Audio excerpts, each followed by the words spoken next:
টাকিন preservation centre. হ্যাঁ বন্ধুরা, আমরা চলে এসেছি টাকিন প্রিজার্ভেশন সেন্টার, ভুটানের থিম্পুতে। এখানে যখন আমরা ঢুকলাম তখন প্রায় 3টে বেজে গিয়েছিল, লাঞ্চের টাইম হয়ে গিয়েছিল, আমাদের একটু খিদেও পাচ্ছিল, কিন্তু ভাবলাম এটা দেখেই আমরা লাঞ্চে যাব।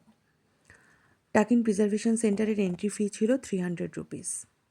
ঢোকার পরেই দেখলাম টুপটুপ বৃষ্টি পড়ছিল। টাকিন হচ্ছে ভুটানের ন্যাশনাল অ্যানিম্যাল। এখানে ঢোকার পরে আমি বুঝতে পারছিলাম না যে প্রথমে আমি টাকিন দেখব নাকি আমি প্লেসটাকে ভালো করে ঘুরে দেখব, কারণ প্লেসটা এত সুন্দর করে সাজানো ছিল।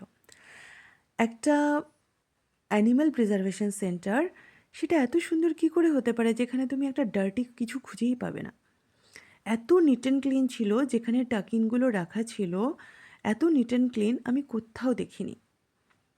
একটু জঙ্গল ছিল, জঙ্গলের ভেতরেই টাকিনগুলো ছিল, আর পুরো জঙ্গলটাতে যাতে আমরা টাকিনগুলো ভালোভাবে দেখতে পাই সেই জন্য অ্যালুমিনিয়ামের পাত বানিয়ে দিয়েছিল। ভীষণ ভালো লাগছিল ওই অ্যালুমিনিয়ামের পাথে আমরা যখন গিয়েছিলাম। পুরো অ্যালুমিনিয়ামের পাতটা পুরো জঙ্গলটা ঘিরে ছিল, যাতে আমরা টাকিনের খুব কাছ অবধি পৌঁছতে পারি। আমি প্রথমে টাকিন দেখতে না গিয়ে প্রথমে নেচার দেখতে শুরু করলাম। নেচারটাকে দেখতে দেখতে ভাবছিলাম একটা ছোট্ট দেশ কিছুটা ন্যাচারালাইজেশন আর কিছুটা ম্যানমেড দিয়ে কি সুন্দরভাবে একটা ছোট্ট জায়গাকে সাজিয়ে রেখেছে। দেখে বেরোতেই ইচ্ছে করছিল না জায়গাটা থেকে।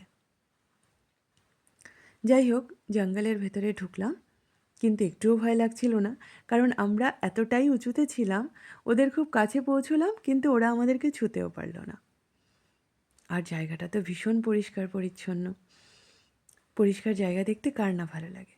যাই হোক, আমরা টাকিন দেখলাম, কিছু বার্কিং ডিয়ার দেখলাম, অনেক রকমের বার্ডসও ছিল।